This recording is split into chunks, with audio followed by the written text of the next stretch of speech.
Welcome back to The Conservative. Hi there, I'm Mike Lannon, your host, and here we have another quick, fast half hour, and we're going to be talking about conservative principles, and I have 6 basic points that I want to try to cover this show and see where we go. Start off quickly with, as most of you know, the left is already belly aching about the fact that President Trump took a opportunity to go to Korea, visit with the South Korean president, and then turn around and a couple of days before the visit, tweet to the North Korean President Kim Sun-young and asked him to visit him at the DMZ, whereupon Trump crossed over the DMZ, first sitting president to ever do that. Historic moment. Try to restart these negotiations for a treaty that might bring, the South Koreans and the North Koreans back together. That's something that South Koreans have been trying to do for about 10 years now, at least at the start of the Barack Obama administration, and it went nowhere. And Trump is aware of that, and also the prevention of the North Koreans from using their nuclear arsenal and developing ICBMs that will hit the United States. Could cause a big problem. And of course, the political pundits on the left viewed it as their major talking points across all of their major TV channels and across all of the candidates that are vying for the Democratic nomination for President of the United States. All had one basic talking point. It was nothing more than a picture op.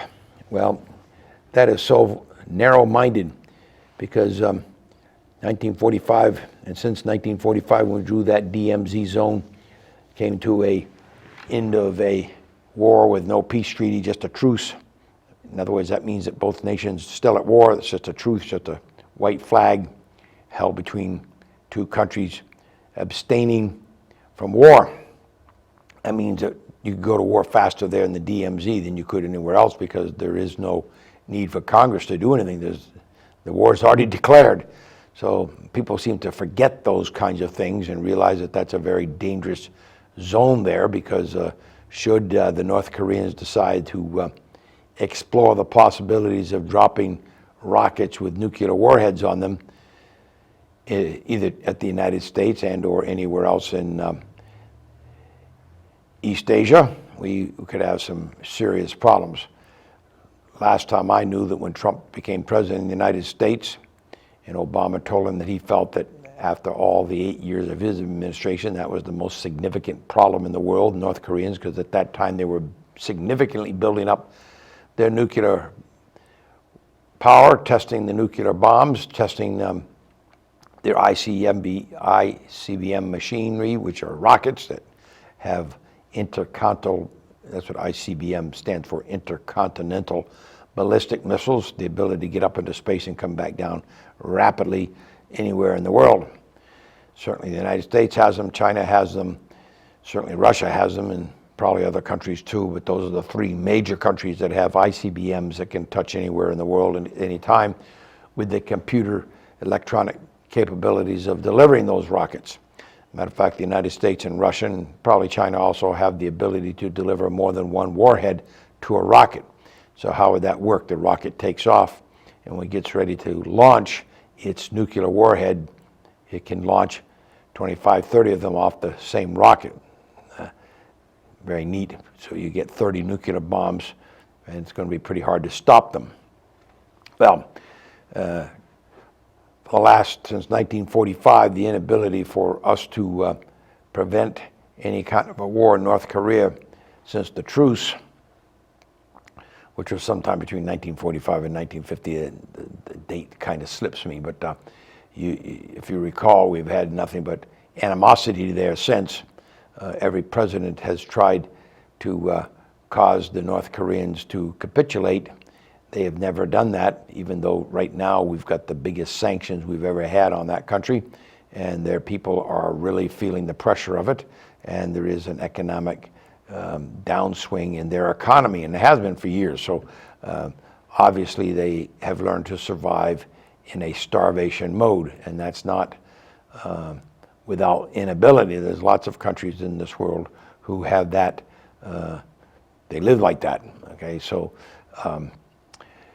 people starve as they build up their military might, and the power elite in that communist nation stay as the powerful elite, and those who are below that elite level pay for it, and they pay for it in the necessities of life, such as food and water, clothing, sanitation, things like that. Trump, by walking over the small brick wall that divides those nations, shaking the president of North Korea's hand, spending over an hour with him in the room that's to the right side, the Freedom House. Very, very important, because how do you build a relationship if you're not talking to anybody? Even if it's your worst nightmare, your worst enemy, the good thing to do, the Christian thing to do, the valuable thing to do is to step forward and try to build a relationship. And the only way that you're going to be able to build a relationship is to build something based on trust. And so the left can vilify Trump all they want, but he's the only president in my lifetime that had the ability to step out and talk to those folks who we consider our enemies. And there's an old adage, keep your friends close, but keep your enemies closer. And that's a smart thing to do from all the great philosophers since as far back as I can remember reading the classics. That was an adage that was spoken often, is to keep your enemies very close to your chest. So they knew kind of what they were doing. And so I kind of like the idea that he's made this gesture. He seems to, as of this broadcast, been able to get the North Koreans to agree again to come back to the table and begin talking again. Now, how serious they'll be, we don't know. This is going to be, as Secretary of State Pompeo and even the war hawk John Bolton said, this is going to be a long process. You're not going to change 50 plus years, more like 70 plus years overnight. 70 years of animosity, 70 years of distrust, 70 years of feeling that the United States was its worst enemy. You're not going to instantly change that overnight. It's going to take some time, it's going to take some diplomacy, and it's going to probably take somebody like a Donald Trump shaking the hands of a dictator that's a ruthless dictator and coming to grips with that problem. Now, it didn't seem from the left side of things when FDR sat down with Winston Churchill and one of the worst dictators of all time as far as killing people, a guy named Joseph Stalin out of the Soviet Union at the end of World War II. Didn't seem to be too much of a problem with the press at that time, but because it's Donald Trump, it has to be the worst thing since sliced bread. So the press is at fault here for not reporting the truth. And you can say all that you want to say about the press, but the truth is that they are one-sided and they give their stories with a awful editorial slant. They did that on NBC News today as they talked about the recent trip of Trump to North Korea, and they spoke at the end of their report of the actual event, the fact that Trump has no meat on the bones, and after 2.5 years hasn't really been able to negotiate a victory for the United States and a victory for North Korea. Gee, 70 years versus 2.5 years. I'd say Trump's doing a pretty good job. At least there's talks going on, which I can't say happened for 8 years prior to that, and the 8 years prior to that, and the 8 years prior to that. So we can go as far back as well, we can go back further than that. We can go back to the Jimmy Carter administration and realize that we did nothing. So whether we have had a Democratic president or a Republican president at the helm, these guys did nothing. They did not do anything like Trump is trying to do, and so therefore we should try to give the guy credit for doing something different. And I think that we're going to see some fruit from all of this effort. We'll see. It beats better than what was there 2.5 years ago when we were very near nuclear war. that's what most people haven't heard in the press, is that at that time, if you recall, when Trump came into office, North Korea was already sending missiles out over Guam, out over Japan, right over the top of its head, and they were boldly predicting that they were going to wipe out the United States and hit our West Coast. Didn't get a lot of that press, did we? Didn't have a lot of that brought up in the press. But that's what Trump inherited and has, I think, slowed it down, because in the last 2 years anyway, we have not had any ICBM tests by North Korea, nor have we had any nuclear explosion tests or underground tests. We haven't had any of those from the North Koreans, so that's a positive. So if that holds, then that's going to be the first time in almost 16 years that they haven't been testing their nuclear weapons. So we'll see what happens with that. And I just think that the naysayers should pull themselves back, look at the mirror, and realize that these folks that are running for on the Democratic side for President of the United States, they should give credit where credit is due, rather than saying, well, there's no meat on the potatoes, there's no way that it's anything other than a photo op, because I certainly haven't heard any of their proposed plans for doing it better.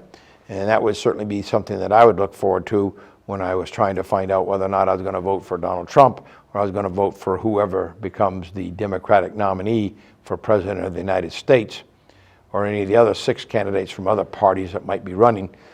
Believe it or not, I'll take a look at all of them, because one of these days, just maybe, somebody other than a Democrat, someone other than a Republican, will actually make some sense, and we'll actually be smart enough as a nation and as a people to look at everybody and decide forthwith that perhaps the two-party system is not necessarily the way to go. But that hasn't happened yet. Last time it happened was way back at the Founding Fathers' Day in the first 3 or 4 elections. So I wanted to talk about the little bit, for the second point today, the political foolishness that I'm hearing on the left. I mean, you all watched 2 debates. Most of us didn't watch those 2 debates. The most that anybody saw was debate 2. 15.5 million people watched it. That's nothing compared to other TV shows that were on and other events that have been seen on TV. So a lot of people didn't turn in, and they don't ever measure the number of people that tuned out after they started. Both debates rather boring. You can see that when there's that many people on the stage, in order to make it lively, you had to have something like we did in 2016 when you had Donald Trump going right after everybody. We didn't have that happening, other than Camille Harris lying through her teeth on the busing issue, and where she stood on the busing issue when she was a little girl. That's been fact-checked now, and that just didn't happen. Wish some people would bring that out in the press. Probably not going to hear anything about that as she went after Joe Biden. And I don't particularly like former Vice President Joe Biden, but I have to tell you that I don't believe he is a racist, or that he has made comments that are egregious to modern day American society. You have to remember, folks, that every one of us comes up with biases. We all live here with biases. The biases of the 1940s, 50s, 60s, 70s, 80s, 90s, and the 2000s have all changed, and they're changing basically for the better. We are an improving, evolving nation as far as how we deal with each other as cultures. But Biden was right when he said back there in those days, you did the very best you could to deal with those people that were coming out of the South, out of the North, out of the East, out of the West, that had problems with Black Americans, had problems with Chinese Americans, had problems with the Irish Americans, had problems with the Italian Americans, had problems with anybody that wasn't particularly from their particular background. No one ever talks about the American animosities that were written in Vance Packard's book. Forgotten the title of it, but the Vance Status Seekers, where the Protestants in the country back in the late 50s were the major political influence in this country, and that Catholics were not. and Jews were not. And any other religion was considered a minority religion, and that's why you had that big angst when John F. Kennedy, Roman Catholic, ran for president, because that was the big, they tried to put the twist in there by saying that he would be nothing more than a voice box for the Pope, and that never even came close to being the truth.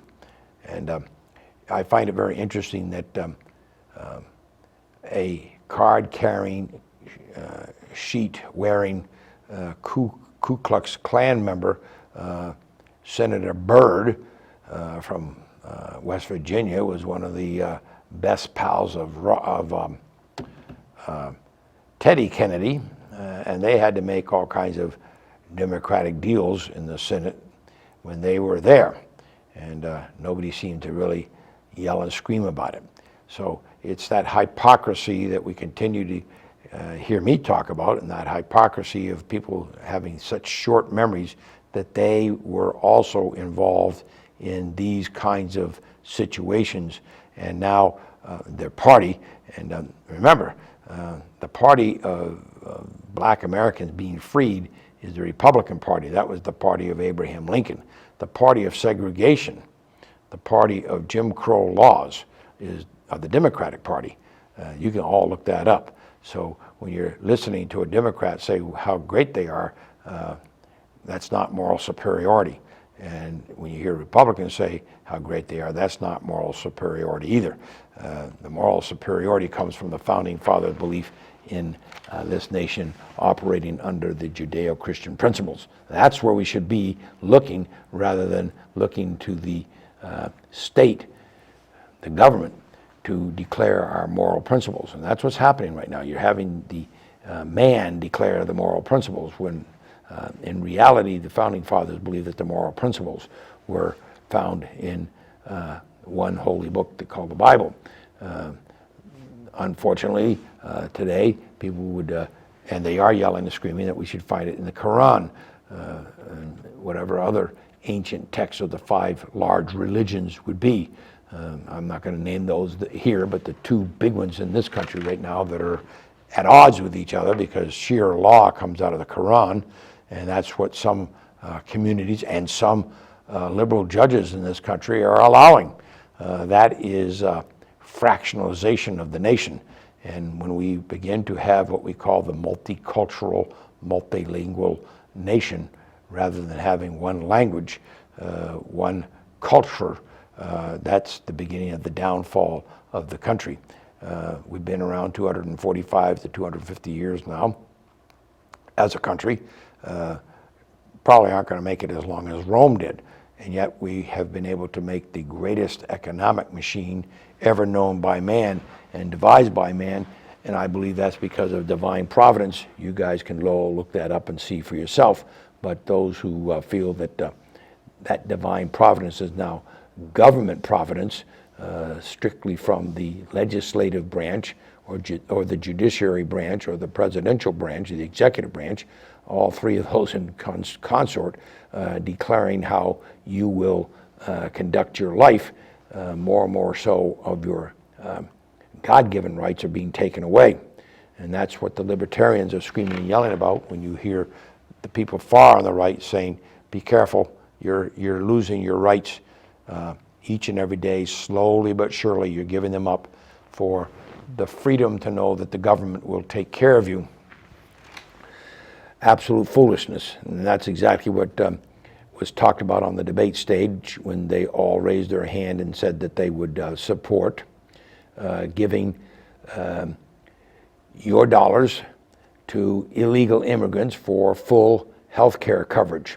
I find that just ludicrous, and that's going to come back to haunt them, because most Americans, I believe, don't think that their tax dollars should be paid out for the support of illegal immigrants. Because if that's true, then everybody in the world that wants to come to America should just come across our borders, as they are right now, and flood us, and you watch how fast our culture changes. I find it, just as an aside, how it's very interesting that ICE has just suggested over the last week that we have been picking up ISIS fighters on our southern border. So if we've been picking them up, that means that there's some that are slipping through. somewhere along the line they're going to form with the current cells that are already here, and we're going to see some major upheaval in this country right on our own streets, and scratch our heads and wonder what happened. And the Dems are going to blame the Republicans for not moving, and the Republicans are going to blame the Dems. And I'm going to sit here and tell you right now that the Democrats are doing absolutely nothing to support Trump's ability or desire to stop this invasion on our southern border. As a matter of fact, Obama said in his administration that it was a brutally tough day when they had to round up 1,000 immigrants on the border. We're doing 10 to 25,000 now, and this is craziness, and we've got to stop it. So those of you that are going to continue to vote the party line, check your hat at the peg behind your head and think about for a second, are we really doing what we need to do to support a free nation under the Constitution? And if you continually lockstep and vote here in Vermont, you'll be voting for Bernie again, voting for Leahy again, who's as ancient as this desk, probably ancient. I think I'm actually older than Leahy, you know, I think he's older than I am, but that means he's ancient because we're both ancient, born with the dinosaurs. And that's a disaster waiting to happen. So stop and think, read carefully, discern carefully, and make some choices, and make a better choice than we've made in the past, and maybe we can change this government a bit.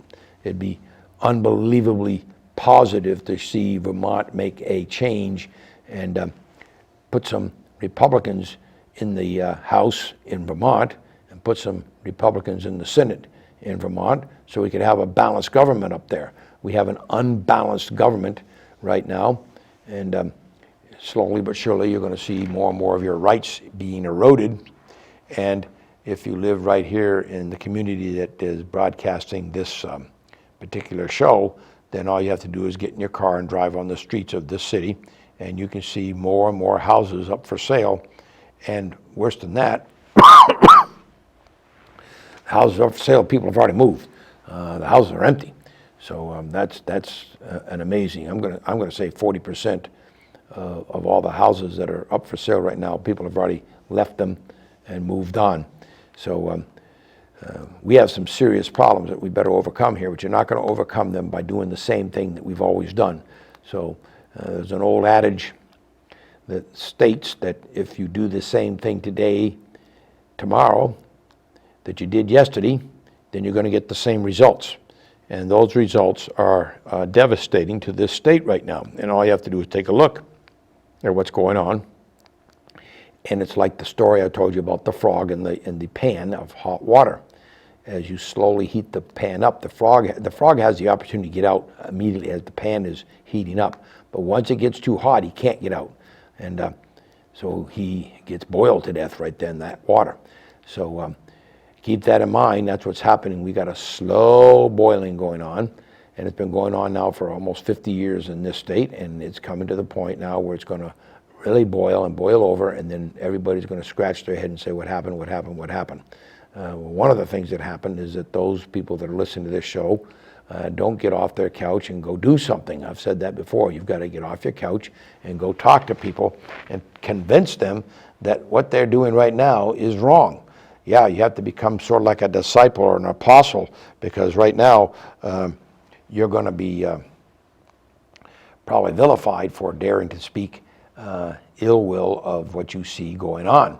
You don't have to say anything ill will about the people that are doing it, because how do you fight someone who has contrary, ignorant opinions? And I mean that, contrary, ignorant opinions, because they're not well read, they don't know what they're talking about, and they have no clue as to the meaning of a conservative government. They just want to take your money and spend it all. So dangerous place to be.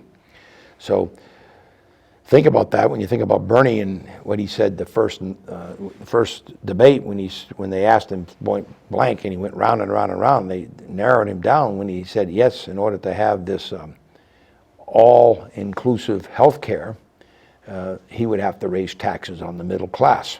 Well, that's exactly opposite of what he's always talking about when he shakes his finger in anger as the old curmudgeon and says that the one percenters, they will pay, they will pay. Now, everybody's going to pay because that's a huge bill, 32 trillion, last I heard, and it's probably bigger than that if we go to a all Medicare healthcare system. Now, all Medicare healthcare system means that the government taxes you more to pay for the healthcare. And he's wrong. You will pay more and more and more because there is no program, and you all know this, there is no program that the government runs that runs efficiently. It gets to be so big with the bureaucrats, they get paid way beyond what anybody else that's paying the taxes gets paid, and they are inefficient. And so therefore, if you look at the VA hospital and how hard they have tried in the last 2.5 years to fix that monstrosity, and then you take a look at what it's going to be like for every single American to be paid, including the illegals and anybody that wants health care, have that paid for by the government. The government can't even fix roads, can't even do the infrastructure right. And the infrastructure in this country is in abysmal shape, and it would cost half of what they're talking about as far as the health care package. So stop and think, what would you rather do? Have your current healthcare situation where 150 million have healthcare, at least 150 million have healthcare with their current employer? Would you rather have that all dumped out and struggle with a government system telling you when and where and how you'll go and get your medical care, or do it as you currently are and try to fix it a little bit? Interesting to see. So I just wanted to finish this program up by letting you again realize that you need to do some reading, do some research, see that this economy is indeed booming. As I sit here today, I believe the bell hasn't closed on the stock market, but today is the day of this show is July 1st, 2019, and last I looked, the stock market was about to hit an all-time record, primarily because Donald Trump appears to have come very close to finishing a trade deal with China, which will be positive. At least that's what the projections are. But keep this in mind, the economy is booming, it's roaring. GDP last month was 4%, maybe a little higher. First time it's been like that in almost 80 years. Consistently like that. More women working in the workforce than ever before, more black Americans working than ever before, more Latinos working than ever before, more Asian Americans working more than ever before, more Americans working than have ever worked before. Yes, we do need workers, but we need legal workers, not illegal workers who suppress, by coming in illegally, they suppress those who here legally and are just starting in to work for a wage. And so if I can take an illegal and not pay any taxes and not have them pay any taxes, so if I can give an illegal $12 an hour, $10 an hour, $7.50 an hour, whatever it is that I can pay him, and not have to pay that tax, not have to pay anything additional that drives my business bottom line, I can make a profit. So that's illegal both places, okay? It's illegal for the owner that's allowing this to happen, and there are laws in place that are supposed to prevent that, not enforced, and there are laws in place to enforce the illegals from coming across this border, not enforced, being attempted to, and the Democrats are yelling and screaming.